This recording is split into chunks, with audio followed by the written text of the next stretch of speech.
Bienvenue à toutes et à tous dans ce nouveau numéro de Demain à la Une, le magazine qui traite des sujets qui feront la une de vos journaux la semaine prochaine.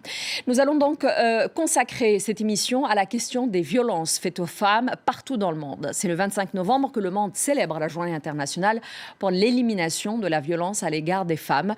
Orangez-vous, c'est le slogan lancé par ONU Femmes pour cette journée, d'où la couleur orange de notre studio aujourd'hui, mais aussi les petites touches orange, on va dire, de nos invités que vous allez voir dans quelques instants. En attendant, nous allons d'abord commencer par la contribution masculine à cette émission. Ça sera un sujet préparé par Adèle Gastel. Dans l'espace public ou privé, des millions de femmes dans le monde souffrent de violences. Elle est physique, sexuelle et psychologique. Une femme sur 3 dans le monde en est victime. Selon les agences de l'ONU, une femme sur 2 tuée dans le monde l'a été des suites de violences perpétrées par un partenaire ou un proche. Pour les hommes, la proportion est de 1 homme sur 20. Les lois contre la violence conjugale sont présentes dans 2 tiers des pays seulement. Seuls 52 pays considèrent le viol conjugal comme un crime. Cette pratique touche 2,6 milliards de femmes dans les pays où elle n'est pas criminalisée. Pour qu'il y ait une vie conjugale, il faut un mariage. Elles sont 700 millions à le subir avant l'âge de 18 ans. 4,5 millions parmi les 21 millions de victimes de travail forcé sont aussi victimes d'exploitation sexuelle. 133 millions de filles et de femmes subissent des mutilations génitales dans les pays d'Afrique et du Moyen-Orient. Mais la violence ne concerne pas que ces régions du monde. 45 à 55% des femmes sont victimes de harcèlement sexuel depuis l'âge de 15 ans au sein de l'Union européenne. Pour discuter donc de ce sujet, j'ai le plaisir d'avoir à mes côtés tout d'abord Emmanuelle Bastide, présentatrice de l'émission 7 milliards de voisins sur RFI. Bonjour Emmanuelle. Bonjour Aziza. Merci d'être avec nous. Nous avons aussi avec nous, toujours de RFI, Sophie Malibaud, chef adjointe du service international. Merci d'être avec nous Sophie. En face de vous, Virginie Herz, notre chroniqueur ici à France 24 et présentatrice de l'émission Actuelle, qui s'occupe beaucoup des questions des femmes. C'est en langue française, donc sur l'antenne francophone de France 24 et sur l'antenne arabophone de France 24. L'équivalent d'Actuel s'appelle Hiya al-Hadath, présenté par Maïsaloun Nassar, qui est aussi avec nous. Bonjour Maïsaloun. Bonjour Aziza. Merci à vous toutes d'être présentes tout au long de cette émission. J'ai envie de vous poser une question générale, peut-être pour commencer. Qu'est-ce qui est aujourd'hui considéré comme une violence faite aux femmes? Et est-ce que cette définition marche un peu partout ou est-ce que quelque part ça change selon les pays? Je commence peut-être avec vous, Emmanuelle. Ce qu'on appelle violence faite aux femmes, violence sexiste, c'est justement une violence qui est faite sur une femme parce qu'elle est une femme. Donc ça peut être le viol, ça peut être les violences conjugales, ça peut être les mutilations génitales, ça peut être également le mariage précoce, ça peut être le harcèlement sexuel au travail, et à chaque fois, parce qu'on est une femme, à cause de cette condition-là, donnée dès la naissance. Virginie, c'est pareil un peu en Europe aussi. Alors en Europe, il y a une définition de l'Union européenne qui dit que c'est tout acte de violence envers une femme parce qu'elle est femme. Et là, on s'y retrouve. Violence physique, sexuelle, psychologique. Donc on élargit effectivement le champ aussi de cette définition. Ça peut être aussi des agressions verbales, tout simplement, des façons d'humilier une femme parce qu'elle est femme au sein par exemple du domicile conjugal. Donc c'est une définition assez large, mais à chaque fois on comprend qu'il y a une volonté de rabaisser ou de faire mal. À cause donc de cette condition de femme. Sophie ? Oui, à cause de cette condition de femme qui est aussi qu'on considère qu'elle n'est pas tout à fait un humain dans certains cas, qu'elle est la moitié, enfin qu'elle ne vaut pas le poids de l'homme et qu'elle n'a pas les mêmes droits, voire aucun droit du tout, qu'elle est même éventuellement dans certains cas la possession de la famille, la possession de son mari comme une chose et pas comme un être humain. Ouais. Mais c'est pareil dans le monde arabe. Oui, c'est pareil. En plus, dans le monde arabe, on a cette nuance, c'est que la femme, malheureusement, elle est le maillon le plus faible d'une société. C'est-à-dire, toute violence, elle est directement, elle subit directement cette violence parce qu'elle est le maillon le plus faible. Au niveau politique, au niveau social, au niveau psychique, au niveau économique. Même judiciaire, tu vois, genre... Oui. Très bien. Alors, Emmanuel, on va commencer par l'Afrique. En Afrique, ce qu'on peut dire, c'est qu'il y a eu, par exemple, l'OMS qui estime à des millions le nombre des femmes africaines violentées, surtout d'ailleurs dans le milieu conjugal. Alors oui, effectivement, ceci dit, c'est pas une spécificité de l'Afrique. Les Absolument. violences conjugales, on les retrouve en Europe, on les retrouve en Amérique du Nord. C'est vrai que les chiffres sont un peu plus élevés sur le continent africain. Si on prend un pays comme par exemple le Mali, 44% des femmes mariées déclarent avoir subi des violences. Alors ça peut être des violences sexuelles, des violences psychologiques, émotionnelles dans leur foyer de la part de leur mari.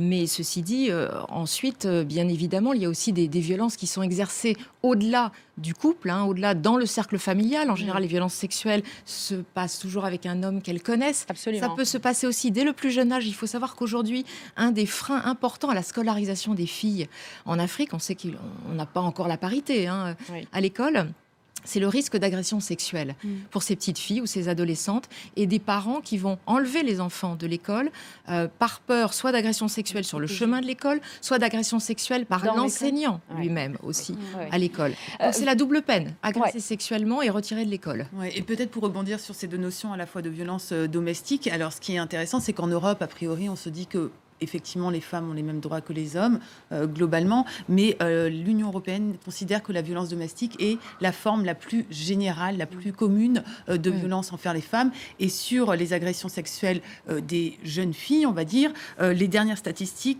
12% des filles de moins de 15 ans ont connu une forme d'abus sexuel. Ça veut dire, dans leur plus jeune âge, effectivement, 12%, ça veut dire quoi ? Ça veut dire plus qu'une fille sur 10 de moins de 15 ans a été à un moment donné abusée sexuellement, ce qui est énorme. Et pourtant, on est en Europe, on est en 2016. Alors, Sophie, justement, cette violence, qu'elle soit conjugale ou en tout cas au sein même du cercle familial, c'est aussi celle qui sont un peu dure à prouver aussi. C'est une des difficultés. Tout à fait. Et justement, c'est pour ça que je voulais rebondir sur ce que vous disiez, aussi bien Emmanuel que Virginie, sur les statistiques qu'on donne.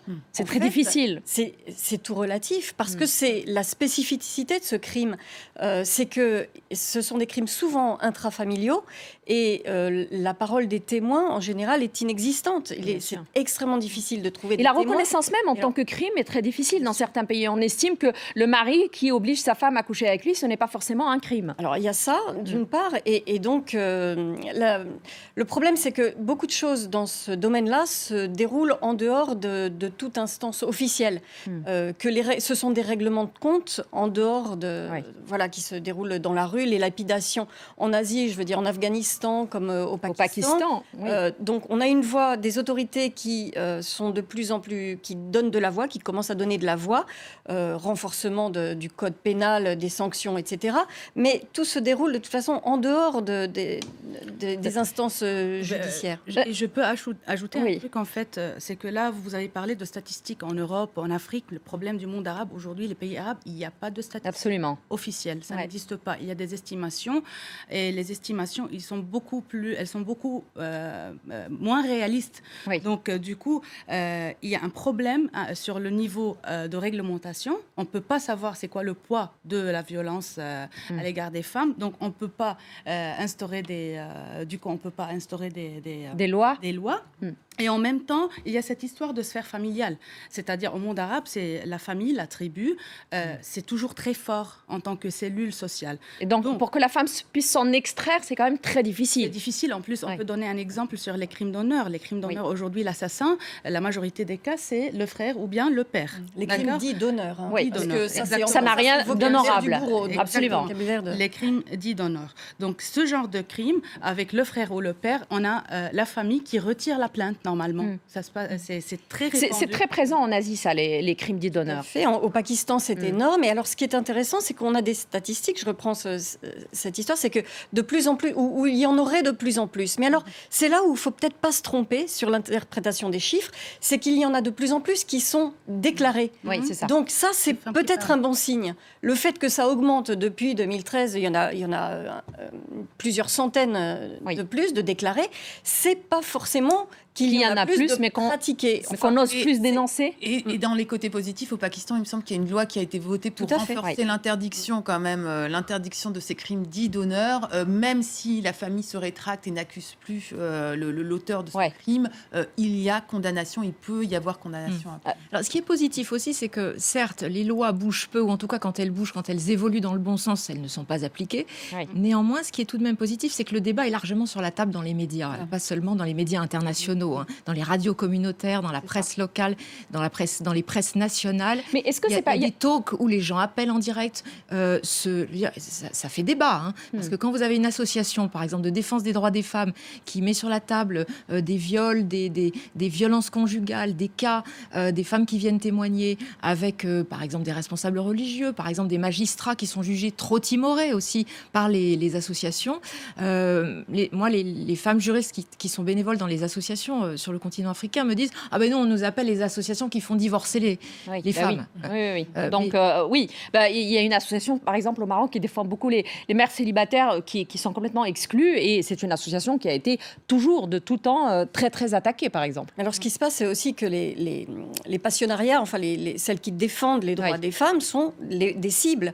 On a vu Malala. Malala qui au Pakistan, c'était en 2012. Alors, c'est intéressant cette année 2012, parce que la même année, il y a eu 2 cas très, très emblématiques en Asie du Sud. Il y a eu en Inde ce cas en décembre 2012 de viol collectif qui a fait énormément de bruit.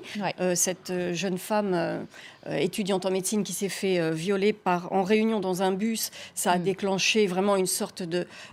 Entre autres, grâce aux réseaux sociaux d'ailleurs aujourd'hui et aux médias. Donc je pense qu'il y a vraiment un lien entre le débat, la façon dont il est de plus en plus mis en avant aujourd'hui et la pratique des réseaux sociaux. Parce que Malala Yousafzai, il se trouve que c'était une blogueuse. Elle a commencé son blog à 11 ans. Alors elle était dans un environnement très, très avant-gardiste parce qu'en fait son père est un professeur, c'est un défenseur de l'accès à l'école pour les petites filles. Ce qui a permis que sa famille soit un peu derrière elle, effectivement, et qu'elle puisse aujourd'hui être un peu le porte-drapeau de toutes ces femmes qui se battent, si ce n'est que pour leur éducation dans des pays, effectivement, comme le Pakistan, l'Afghanistan, etc. On va s'arrêter juste quelques instants et on revient juste après le journal pour continuer cette discussion avec tous nos invités sur donc la lutte dans le monde contre les violences faites aux femmes. À tout de suite.